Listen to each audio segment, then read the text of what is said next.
नमस्कार मित्रों, learning with अनुपेट में आपका स्वागत है।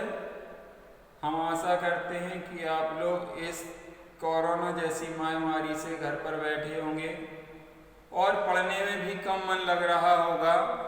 लेकिन हमने अपने 2017 बैच DLED 18 बैच 19 बैच के लिए एक चैनल तैयार किया है, लर्निंग विद अनुपेट। इसमें हम आपको डेली एक वीडियो डालते हैं जो वीडियो आपको टीचर बनाने में अर्थात आपको एक सरकारी कुर्सी दिलाने में मदद करेगा। हमने आपको पढ़ाया था इससे पहले मापन का अर्थ, मापन का चर, मापन के प्रकार, मापन की परिभाषा, जो DLED 3rd सेम और सुपर टेट में बहुत ही उपयोगी है क्योंकि ये शिक्षण कौशल का एक पार्ट है। आज हम पढ़ेंगे मूल्यांकन का अर्थ। मूल्यांकन एवल्यूएशन। मूल्यांकन क्या होता है? मूल्यांकन होता है मूल्य का अंकन करना, अर्थात किसी वस्तु के गुणधर्म को आंकना।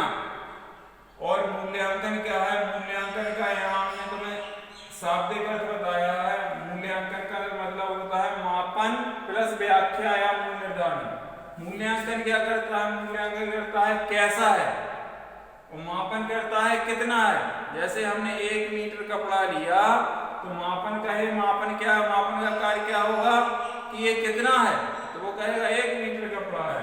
मूल्यांकन क्या करेगा? कैसा है, उसके गुणधर्म कैसे हैं, उनकी व्याख्या का निर्धारण करेगा। हम आपको बताते हैं मूल्यांकन और मापन में क्या है अंतर। मापन केवल हमें किसी वस्तु या व्यक्ति की मात्रा या संख्या प्रदान करता है, और मूल्यांकन क्या करता है? उसके परिणामों की व्याख्या करता है। और जो व्याख्या करता है मूल्यांकन, वो सामाजिक, सांस्कृतिक और वैज्ञानिक मानदंडों के आधार पर की जाती है। जैसे हमने यहाँ पर लिखा है, मापन द्वारा किसी वस्तु अथवा प्राणी की क्रिया की किसी विशेषता मानक शब्दों अथवा अंकों द्वारा, मानक शब्दों मतलब मात्रा अथवा अंकों द्वारा प्रदान की जाती है। और मूल्यांकन में मापन के इन परिणामों की व्याख्या की जाती है।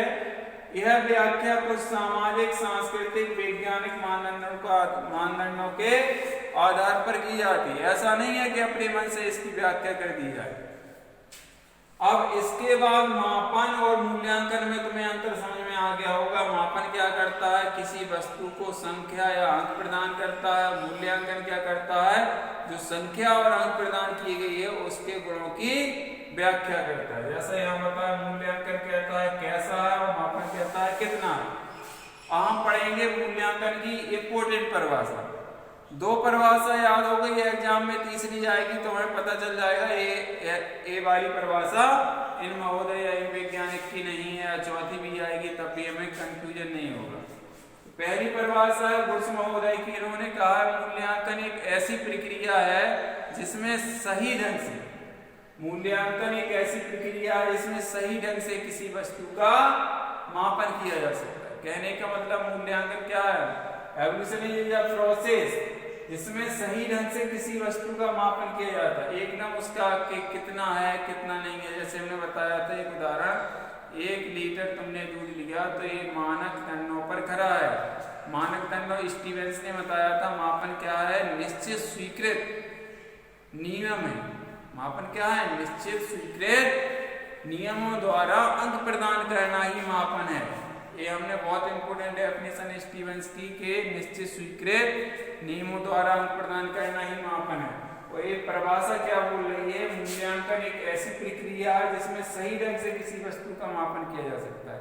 कहने का जो मापन किया गया है वो सही ढंग से किया गया है कि नहीं किया गया है। दूसरी है डांडेकर की। ये दोनों परिभाषाएं यूनिक हैं। डांडेकर क्या कहते हैं? शैक्षिक उद्देश्यों को बालक द्वारा किस सीमा तक प्राप्त किया गया है, यह जानने की सुव्यवस्थित प्रक्रिया को ही मूल्यांकन की संज्ञा दी जाती है।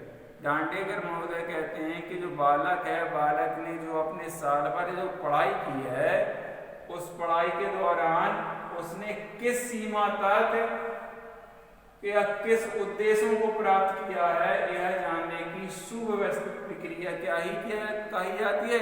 मूल्यांकन की जाती है।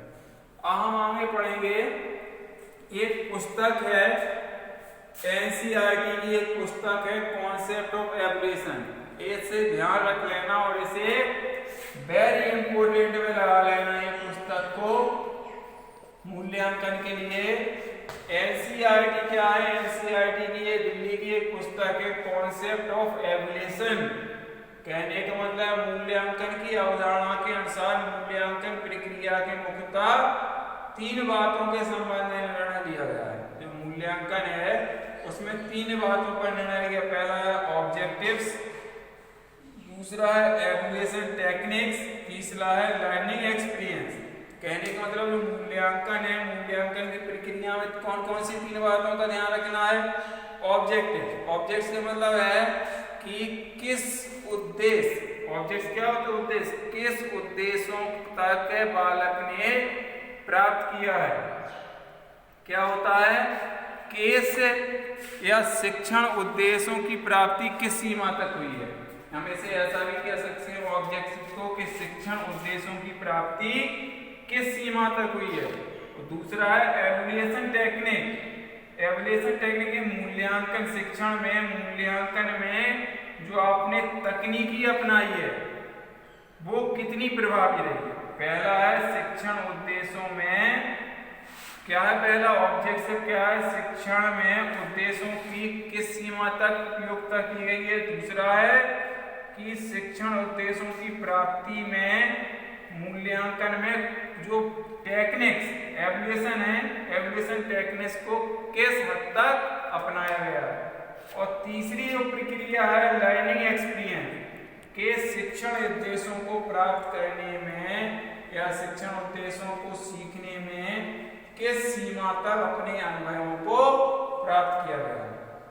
ये आ गया एवोल्यूशन, आ गया एवोल्यूशन की जो पुस्तक कॉन्सेप्ट ऑफ एवोल्यूशन आ गया। अब इसके हम बात पढ़ेंगे मूल्यांकन के प्रकार।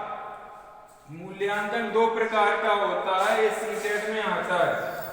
एक होता है संरचनात्मक मूल्यांकन, जिसे हम इंग्लिश में बोलते हैं, क्या बोलते हैं कोई? इसे बोलते हैं हम फॉर्मेटिव एवोल्यूशन। फॉर्मेटिव एवोल्यूशन क्या होता है? जब कोई भी शैक्षिक योजना अपनी निर्माणावस्था या प्रारंभिक निर्माणावस्था या प्रारंभिक अवस्था में हो और उसमें सुधार किया जा सके। कहने का मतलब है संरचनात्मक मूल्यांकन वो होता है जब कोई शैक्षिक योजना अपनी निर्माणावस्था में या प्रारंभिक अवस्था में हो और उसमें सुधार कर दिया जाए तो वो हमारा संरचनात्मक मूल्यांकन होगा। कैसे होगा? जैसे कोई अध्यापक कक्षा में पढ़ा रहा है और इसने एक राउंड लगाया, राउंड लगाने के बाद उसने देखा कि किसी छात्र ने कोई गलती की है और उस गलती को उसने वहां तुरंत ही उसने उसका सुधार करा दिया, तो वो हमारा हो जाएगा संरचनात्मक मूल्यांकन या फॉर्मेटिव एवोल्यूशन। और एक क्वेश्चन ये भी आता है संरचनात्मक मूल्यांकन का दूसरा नाम क्या है? तो संरचनात्मक मूल्यांकन का दूसरा नाम है निर्माणावस्था मूल्यांकन या प्रारंभिक मूल्यांकन। अब दूसरा हम पढ़ेंगे योगात्मक मूल्यांकन। योगात्मक मूल्यांकन को हम बोलते हैं असेसमेंट एवोल्यूशन। असेसमेंट एवोल्यूशन क्या होता है? इसे हम सीखने का मूल्यांकन भी कहते हैं। दूसरा नाम योगात्मक मूल्यांकन एक निश्चित अवधि के पश्चात होता है और योगात्मक मूल्यांकन यह बताता है कि छात्र ने कितना सुधार किया। जैसे संरचनात्मक मूल्यांकन में हमने क्या देखा कि जो छात्र ने गलती की है, जो शैक्षिक प्रक्रिया निर्माणावस्था में थी या प्रारंभिक अवस्था में थी, उसमें जो गलती की है अध्यापकों द्वारा उसमें तुरंत सुधार किया गया है। फिर योगात्मक मूल्यांकन क्या होगा? एक निश्चित अवधि के बाद होगा। जैसे त्रैमासिक परीक्षा होती है, छमाही परीक्षा होती है और हमारी वार्षिक परीक्षा होती है, वो हमारी होती है असेसमेंट एवोल्यूशन, योगात्मक मूल्यांकन में होती है। और इसमें क्या किया जाता है कि एक निश्चित अवधि में होती है। निश्चित अवधि का मतलब वही हो गया त्रैमासिक, छमाही और वार्षिक।